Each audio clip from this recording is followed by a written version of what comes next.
Бұл арада Жогорку кеңештин депутаттардын артыкчылыктарын жою боюнча мыйзам долбоору өтпөй калды. Депутаттардын 70 жеңилдиктерди жоюга каршы добуш берген, 36-сы болсо мыйзамды колдоого аларын билдирди. Эске салсак, мамлекеттик казынага жүк болгон чыгымдарды кыскартуу боюнча сунуш 2011-жылы эле жарыяланган болчу. Андан кийин 2 жыл мурун эле парламенттик шайлоонун алдында Республика Ата журт партиясы демилгелеп чыгып, анда кайра парламентке сунушталган. Бул сунуш болсо өткөн жылы Жогорку кеңеште биринчи окууда каралып, анда жыйынга катышкан 106 депутаттын 58-и колдоп берген. Кечээ күнү болсо отурумда аталган мыйзамга макулдугун берген депутаттардын жарымынан көбү өз позициясын өзгөрткөндүгү белгилүү болду.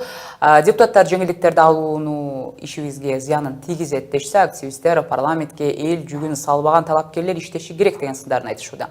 Убада берип өз сөзүн кайра алган депутаттардын жоруктары тууралуу кесиптешим Исмат Ибрагимов кененирээк кеп салган турат.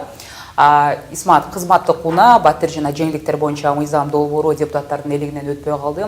Артыкчылыктардан бага кол жугугусу келбеген депутаттар бага муктаждыктарын бул иретте эмне менен түшүндүрүштү? Рахмат Айгерим, алгач ошол жеңилдиктер тууралуу кыскача ачыктама бере кетсем, бул жерде ошол Республика Ата журт фракциясы сунуштаган жеңилдиктерди жоюу боюнча бул жардамчыларды жана кызматтык батирлерден, кызматтык унаалардан баш тартуу, ошондой эле курортторго барып эс алуу, бекер күйүүчү май алуу, медициналык бекер текшерүү жана ооруканага кезексиз туруу тууралуу ушундай бир канча пункттарды эске алып, ошол жеңилдиктерден биз баш тартышыбыз керек деген сунушун айткан болчу. Тилекке каршы өткөн жок. Ал эми депутаттар мунун себебин биз депутаттардын баарына юристтер же экономисттер эмес, алар жакшы мыйзам иштеп чыгып, аны элге кызмат кылуусу үчүн аларга жардамчылар сөзсүз керек. Бир эле кызматкерди кыскартуу менен ал жерде депутаттын жазган мыйзам чийки болуп калышы мүмкүн деген сунуштарын айтты. Ал эми депутат Исхак Пирматов болсо, Америкада 18 помощниги бар. Эмне үчүн бизге бир 2 помощник кошуп койсоңор аздык кылабы деп өзүнүн кесиптештерине нааразы болду. Ошондой эле Өндүгүк прогресс фракциясынын депутаты Мирлан Бакиров болсо, депутаттар биз бир эле өзүбүз үчүн эмес, биз эл үчүн иштеп жаткандыктан биздин дагы мүмкүнчүлүктөрүбүз каралышы керек. Бизди дагы иштегенге шарт түзүшү керек деген ойлорун айтты. Ал эми КСДП кечиресиздер фракциясынын депутаты Айнура Осмонова, эгер депутаттардын батири жок болсо, айыл аймактардан келген же болбосо жаңы эле шайланып келген депутаттар кандай иштейт, алардын иши үзгүлтүккө учурагынга толук тоскоолдук учурашы мүмкүн деген ойлорун айтты. Дагы эле ушундай талкуулар кызуу түрдө өттү. Андан кийинки депутаттар дагы басымдуу бөлүгү каршылык билдирди. Азыр ошол жогорку кеңеште айтылган мыйзамга карата айтылган сындарды төмөнкү видеодон көрүүнү сунуштайм. Бул байманаптардын мыйзам долбоору. Байлар менен бизнесмендер парламентте акчасы жок жөнөкөй элдин өкүлүн интеллигенциядан кууп чыкканын жатат. Артыкчылык бир гана кол тийбестик деп түшүнүү керек. Башка транспорт сапар төлөмдөрү батир депутаттардын иштөөсүнө шарт түзүү дегенди билдирет. Бул мыйзам менен өзүбүз эле зыян келтирген болобуз.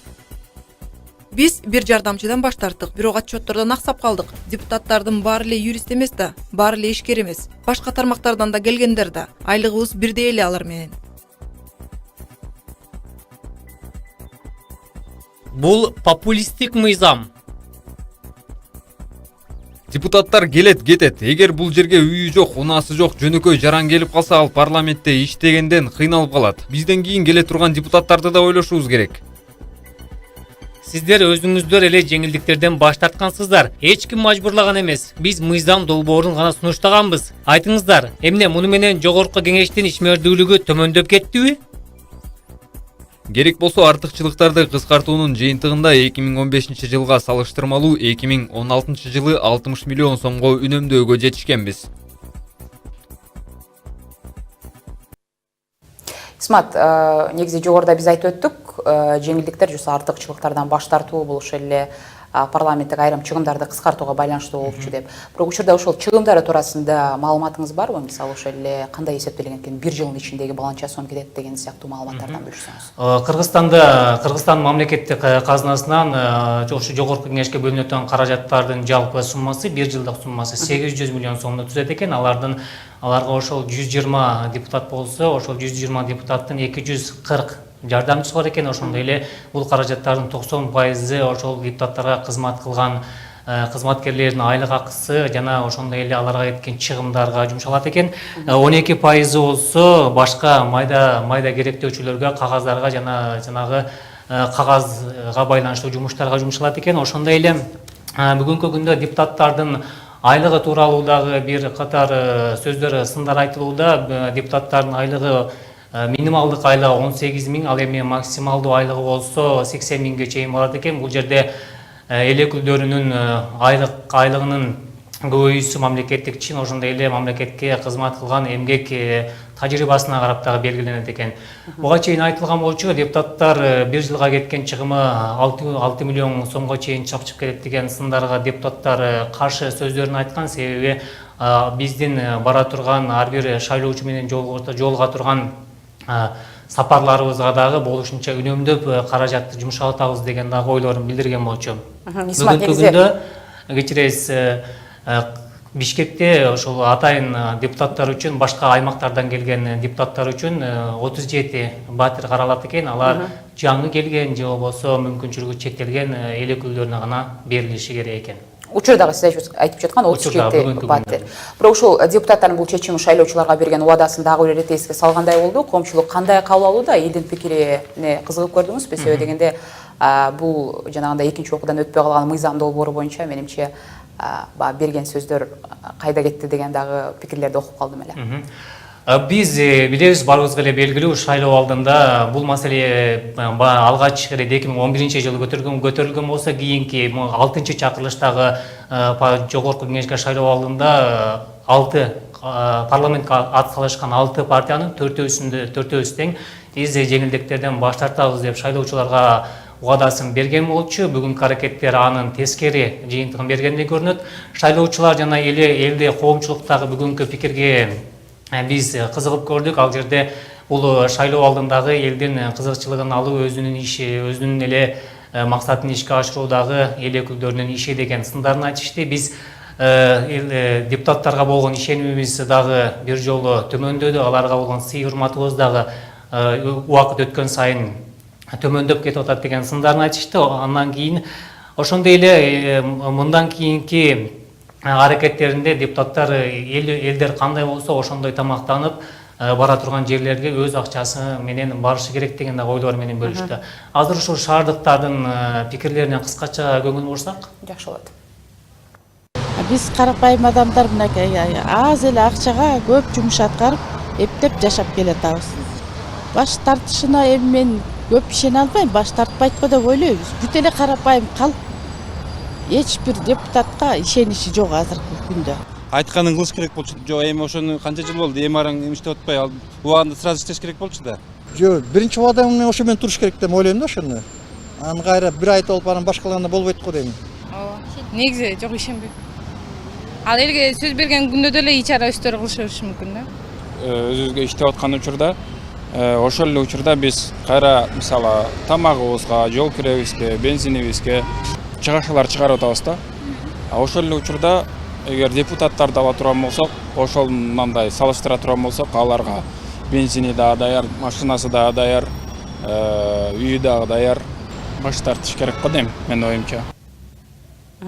Бул шаардыктардын пикири болду. Жогоруда биз талкуу кылып жаткан тема боюнча Исмаат артыкчылыктар туурасында сүйлөп жатып, бир гана акча алуу же буга чейин бага ишкерлик менен алектенгендердин абалын гана талкуулоо менимче туура эмес болсо керек. Себеби дегенде парламентте отургандардын айрымдары балким көп болбосо дагы арасында ошол эле батирге, жеңилдиктерге муктаж болгондор бар. Бул жагын алып караганда бул маселенин экинчи тарабы болуп жатат. Бул маселени жогорку кеңеште КСДП фракциясынын депутаты Карамушкина дагы көтөрдү. Бул жерде парламентте бир эле байлар эмес, ошондой эле мүмкүнчүлүгү чектелген жарандар же болбосо жаңы эле депутат болуп келген мугалимдер же болбосо илимий кызматкерлер дагы бар. Алардын дагы абалын ойлош керек. Бир эле жогорку акчасы бар, мүмкүнчүлүктөрү жогору адамдардын пикири менен парламенттин тагдырын чечип коюу туура эмес деген да ойлорун айтышты. Бул пикирге серепчилер дагы, активисттер дагы кошулат экен. Себеби жакшы иштөө үчүн, жыйынтык чыгуу үчүн эл өкүлдөрүнө дагы шарттар түзүү болуп туура деген ойлорун дагы билдиришти. Мисалы Польша мамлекетинде эл өкүлдөрүнө атайын жатаканалар бөлүнөт экен. Ал жерде биздин мисалы Кыргызстандагыдай чоң кымбат баалуу шарттар болбосо дагы ошо жумушту иштегенге гана мүмкүнчүлүктөр түзүлүп берилген экен. Бунун эч кандай жаман жагы жок. Ал үчүн бул туура эле көрүнүш экенин баалады. Ошондой эле активист, жарандык активист Рита Карасартова биринчи мыйзамды иштеп чыккан парламент өзү биринчи кезекте мыйзамды сакташы керектигин, андан кийин элден, башка өкүлчүлүктөрдөн, башка органдардан мыйзамдын канчалык ишке ашырылганын талап кылса, ошондо туура болот. Биринчи тартипти өздөрүнөн баштасын деген оюн айтты. Азыр жарандык активист Рита Карасартованын пикирин уксак.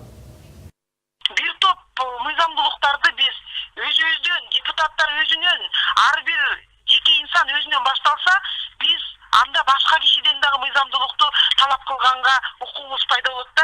Эгер биз өзүбүз алдынан ала ушундай мыйзамсыз иштерге барып отурсак, башкалардан биз мыйзамдуулукту кантип талап кылабыз? Ошол маселени ар бир адам өзүнө карата, депутаттар дагы, аткаруу бийликтер дагы өзүнө карата ошону ойлонсо, биз оңолууга толук мүмкүнчүлүгүбүз бар. Исмат, чоң рахмат маалыматтарыңызга. Депутаттардын артыкчылыктары жана буга байланыштуу мыйзам долбоорунун колдоого алынбай калышы туурасында эстешим Исмат Ибрагимов айтып берди. Рахмат.